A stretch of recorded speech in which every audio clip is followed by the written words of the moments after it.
Hi, hello. Welcome to the episode of Isaiah's Newsstand. It's your host, Isaiah Edwards. The date is November the 29th, 2024. Hopefully, this episode finds you well in good spirits and high hopes.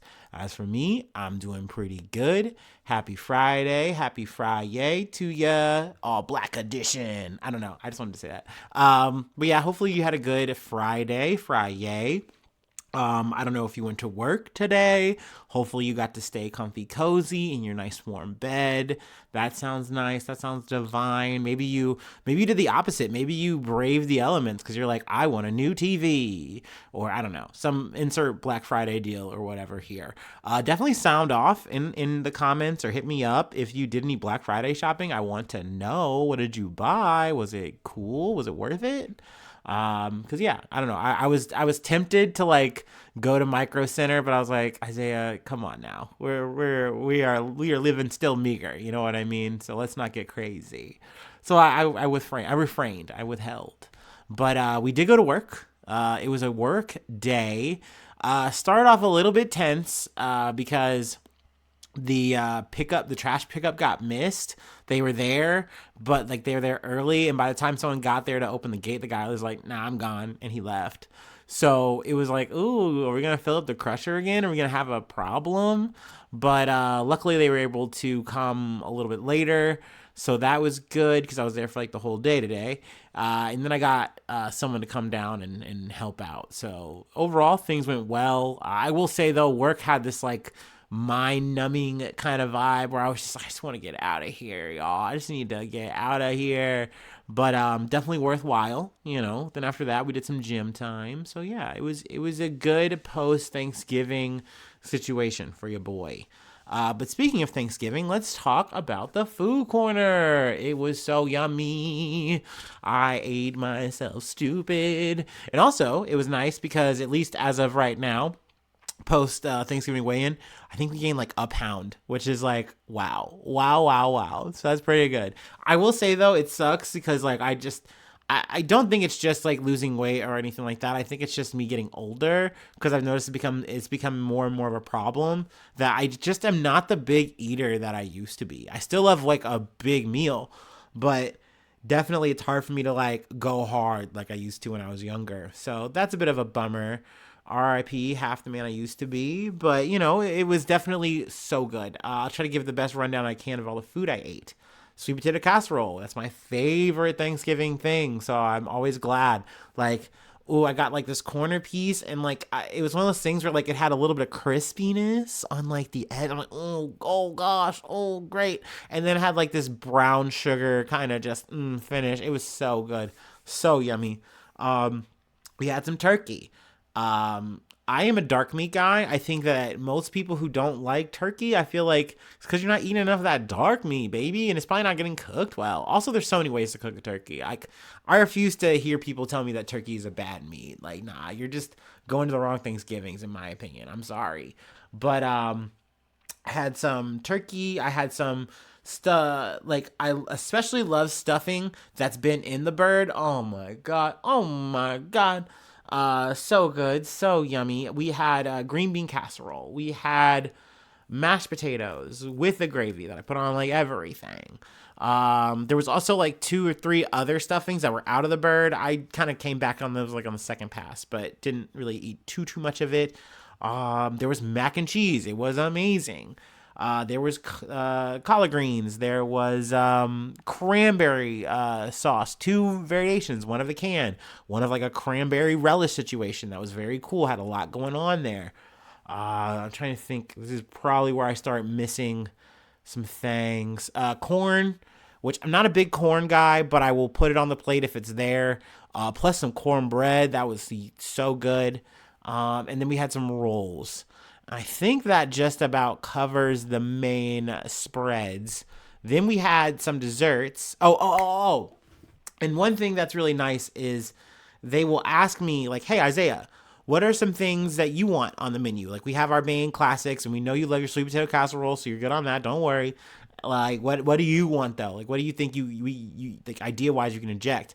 And so I'll do some brainstorming or whatever, or if I'm feeling like, what about this? And usually they're like, yeah, we're down to cook it. Let's go. So this time we had roasted Brussels sprouts, which I'm into Brussels sprouts now, y'all. I used to be kind of like on the fence about it. I definitely love me a roasted Brussels sprout. I'm in. And they got the little crispies. Oh, wait, that was so good. And then the other thing was uh, a a yellow chocolate cake. I just and I think we like set it on like a marble chocolate cake because I just love it. I just love that cake. It fills me with such nostalgia and joy, and it's so sweet and yummy and simple. I just love that cake. I could probably eat that like once a season and be happy. It would put a smile on my face. So them making that was really a nice treat for me. And then there was pumpkin pie and peanut butter pie, which I had never had before. Now, I gotta say, on the desserts, I was so full after my plate and a half that I had to tap out. I literally was like, could you just take that and put it to go? Because I can't. I cannot. And they're like, we understand. No problem. We got you. So, yeah. Needless to say, I ate myself silly. And, we. But we made it. We made it through dinner. We had a nice time just hanging out. I watched a lot of Finnish guys blowing up stuff. I think the name of their channel, like it was like we just watched like YouTubes and stuff, but like I think they're called Bomb Dudes or something, but I don't know how to pronounce it in Finnish or whatever. But they just had a hella good time just blowing up stuff, and God help me, I enjoyed watching them do it. So that was a good time. I had a really fun time. This is the part where I like to get kind of really nostalgic and wistful about the holidays. Thanksgiving is probably my favorite holiday because it's Christmas, but the focus is on the two things that I love the most, which is hanging out with family and friends, like hanging out with the people you love and really appreciating them, taking stock in that. And then just the food, It's so good. Like you take off the fucking materialism veneer that had like Christmas is all kind of bogged down in. And it's just about that good old turkey and like some fucking homies, and some family. Like I fuck with that heavy. So it's big for me to do a Thanksgiving actually. I don't know. I always enjoy it. It's always fun. And I've been nomadic for a good chunk of my life now in terms of my Thanksgivings. Like I don't have them with like quote unquote blood relatives or whatever, family in that regard, but I have them with my family friends, just people who have just been like family to me, you know what I mean? So I don't know. It's something that hits different when you do, like when you've been kind of roaming around, going to other people's Thanksgivings and just Friendsgivings, and then finally like having that spot. And I definitely don't say that enough, but I'm really thankful for the people I have in my circle. So yeah, happy Thanksgiving. I know it's post that. Happy Black Friday, whatever. Happy Black Friday. Yeah, we did a little bit of too much yapping, a little too much blogging, but that's okay. I felt good. I like that. I like to talk about what I'm thankful for, and I like to talk about what I ate. But yeah, let's go ahead and do our startup, and then we'll do a little bit of the old news slash corrections corner, and then we'll get into everything else.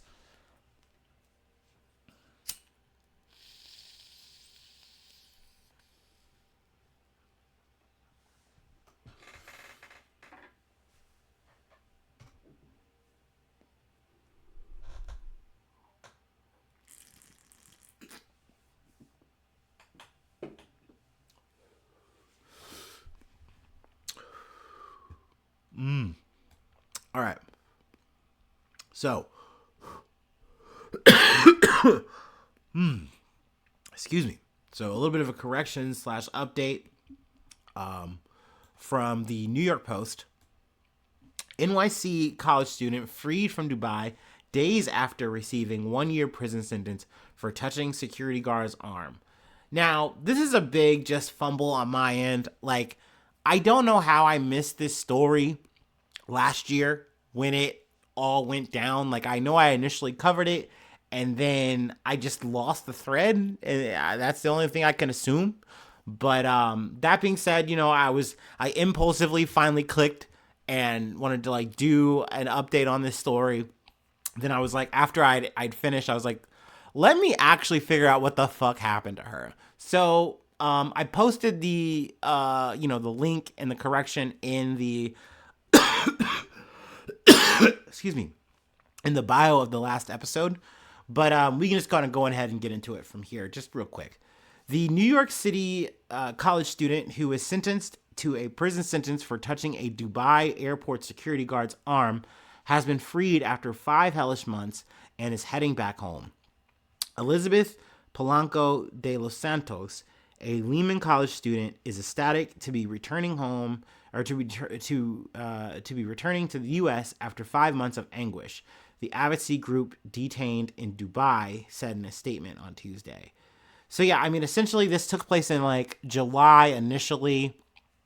She was doing like a kind of like medical vacation slash like her dad died, so she was just kind of like doing some vacation stuff in general, and she was on her way back from Dubai. She has like this medical kind of not a brace, but they have the word, and I just it's essentially just something that she needed to be zipped in and zipped out of, or taken out of, and she needed help. And essentially, the person wasn't gonna help her, and I guess she went to like touch the security person, and it just led to a whole thing. And there's obviously more details if you wanted to read it, but essentially, she had to wind up paying 50,000 US dollars and like just a whole bunch of hassle. Like I think like they said, grand total about 5 months. And like if she had really wanted to fight it, it would have been even longer. So she's like, okay, fine, $50,000, which I don't even know how she got that shit. Especially after doing all this fucking vacationing, goddamn. But good that she made it back, because I literally did not know the fate of her, and I assumed that she was just in prison for a year. So glad that got worked out there. Because I could not imagine. Anyway, let me blow my nose real quick, and then we will get into our main news for the day.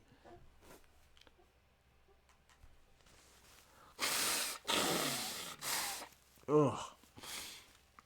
I'm not sure if I'm getting sick again, if this is still residual, or if this is just because it's super duper cold now. I mean, I say super duper cold, but like, we're getting like, temperatures in the 30s on average. So that's cold to me. We're talking winter temperatures for me, which, I do not fare well in the winter. It's my worst season. Oh, okay. I've been snotty too hotty. All right, from CNN. Syrian rebels enter Aleppo for first time in 8 years during shock offensive. Now, this is one of the rare times where I'm gonna do the pizza backwards. I'm gonna eat it stuffed crust style. I want to start from the bottom of the article because it gives you a bit of context, and I think that's important. Also, I gotta say, we gotta do a little bit of reading here because we're talking about some shit that I really am just not well acquainted with. I'm out of my depth. Y'all know I'm a dumbass, and I'm just kind of doing my best I can to tell you all this news from my perspective. But like, it's better for me to lean on the article so I can get more right than wrong, hopefully. Anyway, let's like I said, let's start from the bottom. Syria's civil war began during 2011's Arab Spring, as the regime suppressed a pro-democracy uprising against Assad, which is the president of Syria. The country plunged into a full-scale civil war as a rebel force was formed, known as the Free Syrian Army, to combat government troops. The conflict swelled as other regional actors and world powers, from Saudi Arabia, Iran, to the United States, to Russia, piled in, escalating the civil war into what some observers described as a proxy war. ISIS was also able to gain a foothold in the country before suffering significant blows. Since the 2020 ceasefire agreement, the conflict has remained largely dormant, with low-level clashes between the rebels and Assad's regime. More than 300,000 civilians have been killed in more than a decade, according to the United Nations, and millions of people have been displaced across the region. All right, now let's take it all the way back to the top.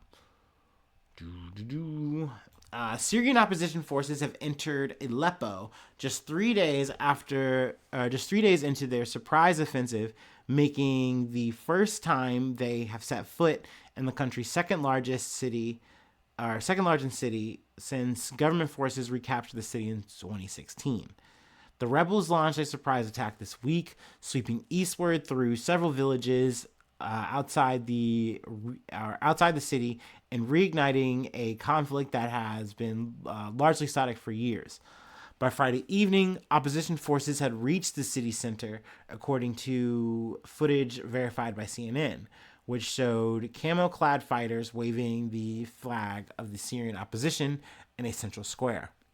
The offensive, which began Wednesday, is the first major flare-up in years between the Syrian opposition and the regime of President Bashar al-Assad, who has ruled the war-torn country since 2000.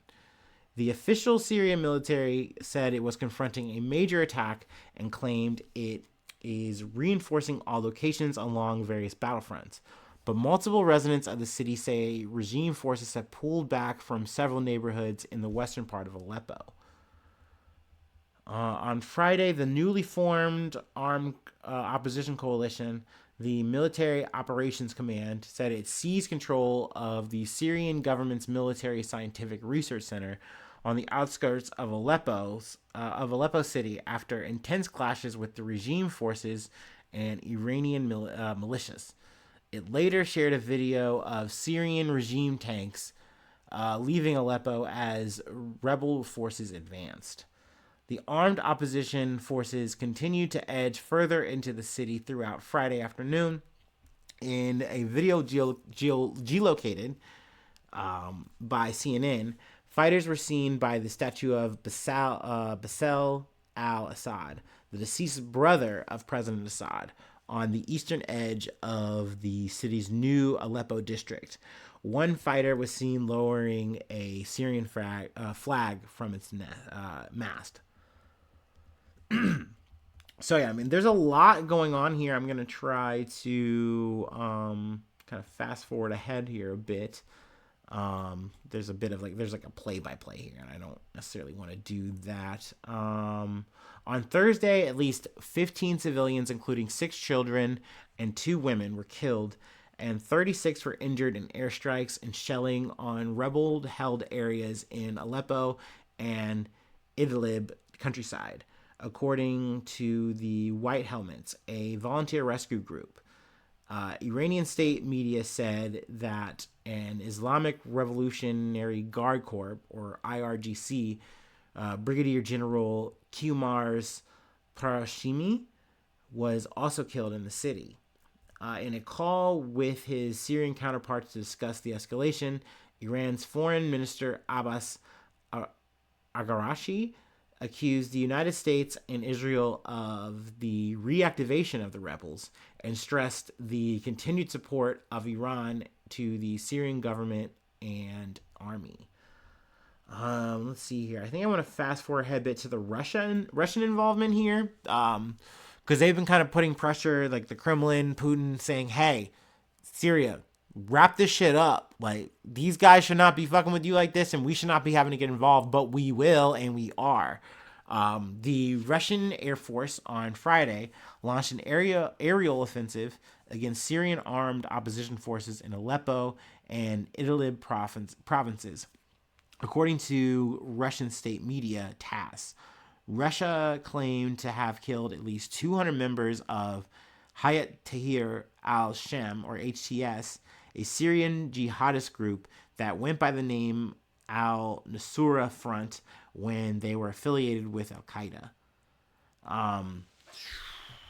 Earlier on Friday, the Kremlin's spokesman Dmitry Peskov called the Syrian authorities to quickly restore order in this area and restore constitutional order. Both Iran and Russia are key allies to Syria. So yeah, that more or less is the situation. Like I said, I did a lot more reading than I usually would like to.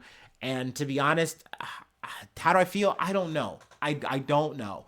Obviously, you know, I want to root for any kind of liberal, kind of leftist operation, any kind, like, obviously I'm against a dictator if you can help that shit. But, you know, in terms of like being pro any kind of loss of life or any kind of like faction that's doing that, like, no. And I'm gonna switch back to blogging a little bit because I want to talk about just some stuff I've been listening to that I guess has been like not challenging me, but definitely just been heavy listening. I think the name of the whole podcast is like actually I cannot recall all of it. It's like in the shadows of utopia. It's something about the Khmer Rouge. Essentially, I've just been trying to learn as much as I can about Cambodia and just all the shit that they've kind of been going through, at least in terms of like modern history and whatnot. Learning about the Khmer Rouge, learning about Pol Pot, a guy I heard in a Dead Kennedy song when I was growing up, and I was like, "Who's that guy?" Pol Pot, Pol Pot, Pol Pot. Anyway, that's beside the point. But that being said, I have been learning a lot and learn a lot about just Cambodia, but then on top of that, a lot of Vietnam, and actually some modern China finally. So that's been nice. That's been interesting, and and this is to the challenging point because you learn about a lot of things that get done wrong, even with the best intentions. And focusing more on what I've been learning this week specifically is just the Tet offensive and some of the shit that went on there. That was heavy. But then on the other side of the fence, or another situation that took place in the Vietnam War was the My Lai massacre. And I have known just the edges of both of those things. And learning more details has just been, I think, another part of the reason, if I'm being honest, why I've been a little bit more on edge on certain days. Because, like, it's a lot to take in. It's a lot. It's very frustrating, that, like, when you're talking about raw humanity and, like, people with quote unquote the best intentions and, like, they want to be doing the right thing, but it's like, how does the quote unquote right thing get you to do some of the worst atrocities to your fellow man? You know? So yeah, it's been something that I've been sitting with and thinking about, and that kind of is what that is. But once again, kind of shifting back to the article, I don't really know how I feel. There's a lot of hands in this. There's a lot going on here, and I'm gonna try to do my best to keep everyone abreast of what's going on. And as I learn, hopefully, I can come up with more thoughts and whatnot. I can give you maybe 2-3 cents on the matter. I don't know, but yeah, definitely a lot going on. Anyway, let's move on. I'm gonna say downshift to some other news. Granted, it's serious. A lot of the shit I talk about is pretty fucking serious. But we got a couple of salmonella situation, a couple of recalls to talk about. First one from CBS News. Cucumbers recalled across U.S. and Canada over possible salmonella contamination. It's been, I want to say it's been an icky year for like these like foodborne diseases, illnesses, whatever the fuck. But I have to remind myself that this is like definitely a yearly thing that happens.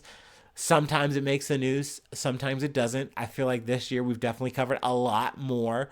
I still feel like Listeria is still the blue ribbon champion. I don't know. We still got about a month to go. Yeah, a month to go, and so we'll see. Maybe Salmonella is gonna catch up or some shit. I don't know. I hope not. Excuse me. Wow. All right.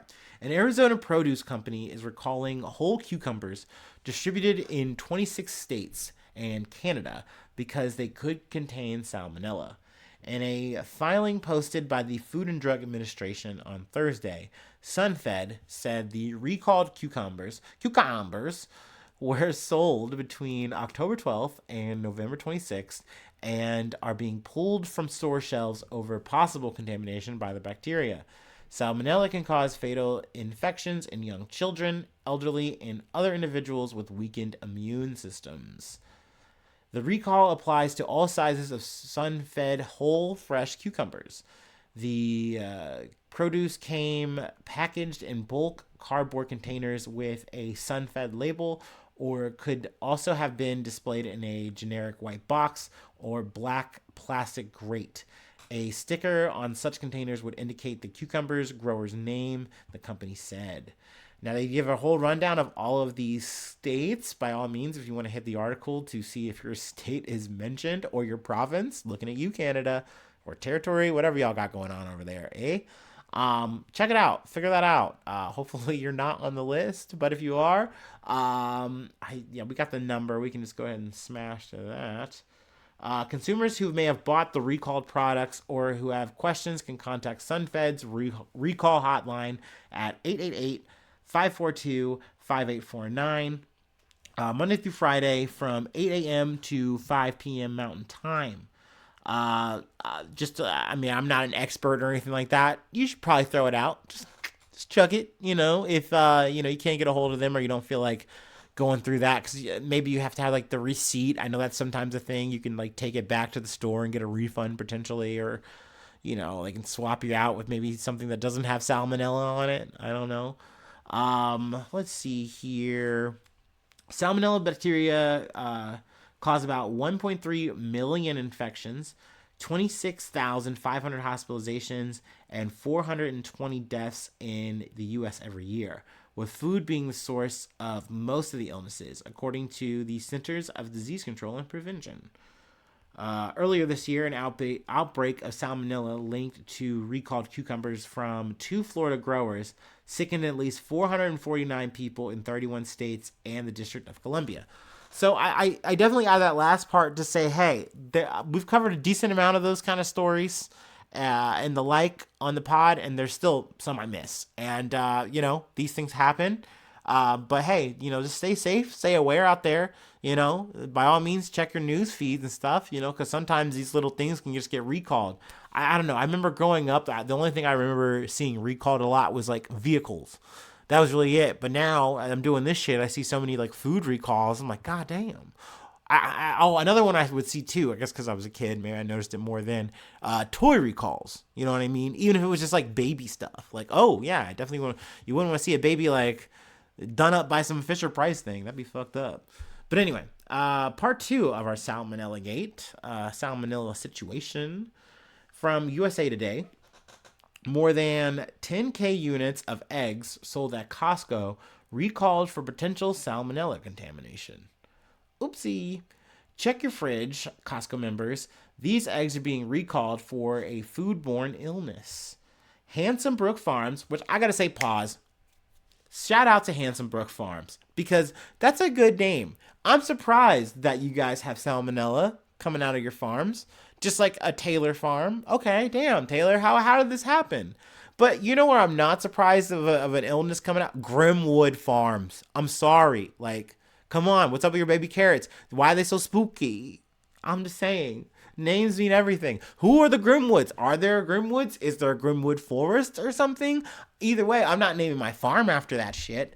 I don't know why I have such beef with that. But, like, come on. Pepperidge Farm. There you go. They remember to make a good name. That's all I'm saying. Grimwood's a little too spooky when you're selling some food. Do spirit shit. Do costumes if you're going to make that. Don't do a farm. I don't know why I have such beef with this. I can't let it go. Anyway, back to Handsome Brook Farms and their salmonella, potentially. Issued a voluntary recall for 10,800 retail units of Kirkland Signature organic pasture-raised eggs due to a potential health risk. Potential. A Food and Drug Administration, or the FDA, recall alert said in the November 27th alert, the New York-based company said that the recalled eggs could be contaminated with salmonella. Ew, yucky. The 24-count recalled eggs were distributed in 25 Costco stores in 5 states beginning on November 22nd, the alert said. The recall was initiated after the company determined that eggs not intended for retail distribution were instead packaged and distributed in retail packaging. Handsome Brook Farms said in its recall. I guess it's not Smart Brook Farms. Additional supply chain controls and retaining are being put in place to prevent reoccurrence. Yeah, that'd be good. We would not like to see you get all the bad eggs in the bunch and then sell them. That's not good. No. Let's see here. They do once again have the information here. I'm just going to say at least half of it. Kirkland Signature Organic Pasture Raised 24 count, and they have like a UPC code or what have you. Um, they also have like the Julian code. If you know what that is, you know. I'm sure you can just Google it real quick. But yeah. And then once again, they got the states. Recalled eggs were sold in 25 stores in Alabama, Georgia, North Carolina, South Carolina, Tennessee. Let's see. You may contact Handsome Brook Farms at 888-877-7221 on Sunday through Saturday. That's good hours. 8 a.m. to 5 p.m. A little short on the time, but hey, Sunday to Saturday, that's pretty good. Or email recall at hbfeggs.com. So there you go. Be careful out there. Don't get that egg salmonella, baby, or that cucumber salmonella. That'd be a cute bummer, baby. Anyway, all right. Let me go ahead and take my last break, and then we can get out of here. I got one last joke to talk about. So to some a joke, to others art, to me, I want to say trash, but let me wait.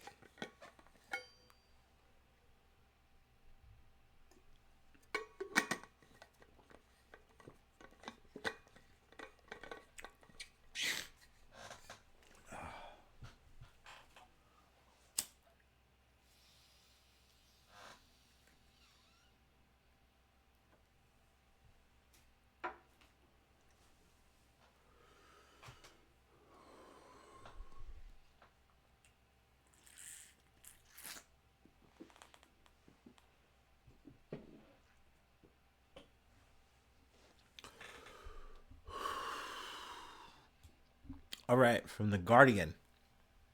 Crypto entrepreneur eats banana art he bought for $6.2 million. So yeah, we have an update. Someone bought this stupid fucking piece of art. I'm sorry. That's just my opinion, obviously. If you fuck with this banana that was like posted on a fucking big old wall with like a frame over it, cool beans. I love that you love art in all of its forms, whether it's schlock or it's like fucking the coolest thing ever, and it was like so much work and detail and technique and talent, or it's just some guy with some duct tape and a banana he bought for like $1 or something. Anyway, the cryptocurrency entrepreneur Justin Sun has fulfilled a promise he made after spending $6.2 million or 4.88 million pounds on an artwork featuring a banana duct taped to a wall by eating the fruit. At one of Hong Kong's priciest hotels, Sun, 34 years old, so same age as me. Man, what a world. You could be yapping to a few of your friends, via podcast, or you could be a crypto entrepreneur who has like put money into like, Trump projects for cryptocurrency, and you could just be buying $1 million bananas and eating them and then saying, maybe I'm art now. Maybe this is art right now. Crazy. I don't know. You choose. Actually, I would rather be the guy chomping on the banana. It's crazy to say that. But like, also, I have to ask myself, like, what is the motivation? Like, I actually, to take it back to the story, like, I much more appreciate the assholes who just ran up and said, you know what, fuck this, and they just ate it. They just said, I'm a performance artist, actually. I consider myself a performance artist, and I saw this art, and I said, you know what, it's time to fusion, and just do that. I fuck with them a little bit more than this Justin Sun guy, but at the same time, I mean, more power to him. We do live in a capitalist society. I love saying it. Things I like saying? Sotheby's. Sotheby's. It's Sotheby's. I listen to too much BBC now. I'm too BBC pilled to not know it's Sotheby's, and I'm sorry for that. Once again, to talk back to the other article, I think I wanted to cut to actually. Let's see here, and I don't, yada yada yada, son. But the guy who not the owned stand. Here we go. Let me just read it. My bad. The banana was reportedly bought for less than $1. So my bad. I oversold it. It was less than $1 from a fruit stall on Manhattan's Upper East Side, staffed by Shah Alam, who works for $12 an hour. $12 an hour in fucking New York. That is like nothing, dude. You're struggling to make that. And I'm talking as a guy who's struggling on his salary or income. I shouldn't say salary, income in fucking Ohio. So anyway, when Alam learned from a New York Times reporter that the banana was resold as artwork for millions of dollars, he cried, "I'm a poor man." Alam, who is 74, told the paper, "I have never had this kind of money. I've never seen this kind of money." Sun told the New York Times that Alam's response was poignant. Sun later pledged to buy 100,000 bananas from Alam's stall and said the bananas would be distributed worldwide as a celebration of the beautiful connection between everyday life and art. Sun said he hoped to visit Alam's stall one day in person. Now, you know what? Take back any negative bullshit I said about Sun doing this stupid stunt for, I imagine, attention, clout, whatever. I'll give him some points if he actually follows through and like gives this guy some fucking money. You know what I mean? If that's real and not vaporware he's selling, or some fucking rug pull he's trying to push. Alleged. I don't know what this guy's really fucking into. They list some of his shit. I know this guy's got millions of dollars. He's got way too much money. And God knows he knows nothing. He doesn't know what to do with it because he's just buying bananas willy-nilly at $6.2 million, dude. Oh my God. It's like the Arrested Development shit, dude. It's just like that. If you know, you know. I can't explain the fucking joke. I'm too done. I'm too over. But God damn it. That's the episode. That's where we'll leave it. If you'd like to help out, support the effort, I do have a Patreon. Patreon.com/Isaiah News. Become a newsie today. Let's see. Free ways to hit me up, IsaiahNews1@gmail.com. Feel free to follow me or the podcast on any of the socials. Please subscribe to the YouTube. Hit that subscription button. Hit that like button. Leave a cool comment. And sharing is caring. Hopefully I see you soon for some more good news. I love ya. Bye-bye. Mwah.